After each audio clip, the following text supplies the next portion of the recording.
ಪ್ರತಿ ವರ್ಷದಿಂದ ಈ ವರ್ಷನೂ ನಮ್ಮ ತೂಗೇರೆ ಲಕ್ಷ್ಮೀ ವೆಂಕಟೇಶ್ವರ ಸ್ವಾಮಿ ಬ್ರಹ್ಮರಥೋತ್ಸವ ನಡೀತಾ ಇದೆ.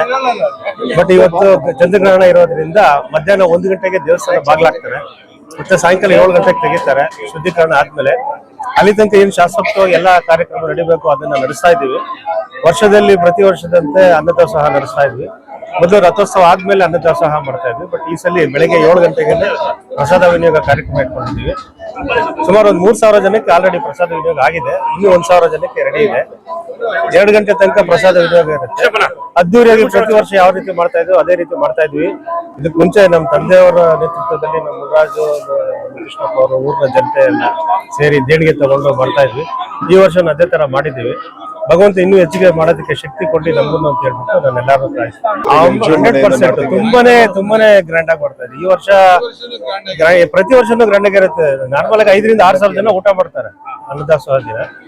ಈ ವರ್ಷ ಒಂದು 3,000 ರಿಂದ 4,000 ಜನ ಊಟ ಮಾಡೋ ನಿರೀಕ್ಷೆ ಇದೆ. ಈಗ ಏನೇ ಇದ್ರು ಊಟ ಮಾಡ್ಲೇಬೇಕು ಮನುಷ್ಯ ಬದುಕೋದಿಕ್ಕೆ. ಈಗ ಟಿವಿಲಿ ಹೇಳ್ತಾರೆ ಊಟ ಮಾಡಬಾರ್ದು, ಖಾಲಿ ಹೊಟ್ಟೆಲಿ ಬೆಳಗ್ಗೆ ಆದ್ರೂ ತಿನ್ಲೇಬೇಕಾ. ಹಾಗಾಗಿ ಇವತ್ತೇನಾಗಿದೆ ಅಂದ್ರೆ ಬೆಳಗ್ಗೆನೆ ಸ್ನಾನ ಮಾಡ್ಕೊಂಡು ಮನೆಗಳಲ್ಲಿ ಎಲ್ಲರೂ ದೇವಸ್ಥಾನಕ್ಕೆ ಬಂದು ದೇವ್ರ ದರ್ಶನ ಮಾಡಿ ಪ್ರಸಾದ ತಗೊಂಡು ಹೋಗ್ಬಿಟ್ಟು ಶಿಸ್ತಾಗಿ ಇದ್ದುಬಿಟ್ಟು ಸಾಯಂಕಾಲ ಬಂದು ಪ್ರಸಾದ ತಗೋತಾರೆ. ರಾತ್ರಿ ಎಲ್ಲ ಎನಿ ಟೈಮ್ ಹಸ್ಕೊಂಡು ಮಲ್ಕೊಳ್ಳೋಂಗೆ ಇಲ್ಲ. ಆ ಒಂದು ಟೈಮಲ್ಲಿ ಗ್ರಾಂಡರ್ ಟೈಮಲ್ಲಿ ಏನೋ ಊಟ ಮಾಡಬಾರ್ದು ಪದ್ಧತಿ ಅದು ಇರ್ಲಿ. ಬಟ್ ಉಳಿಕೆ ಟೈಮಲ್ಲಿ ಯಾರು ಹೊಟ್ಟೆ ಹಸ್ಕೊಂಡು ಮಲ್ಕೋಬಾರ್ದು ಅನ್ನೋ ಒಂದು ಕಾರ್ಯಕ್ರಮ ರಾತ್ರಿ ಎನಿ ಟೈಮ್ ಆಗುತ್ತೆ.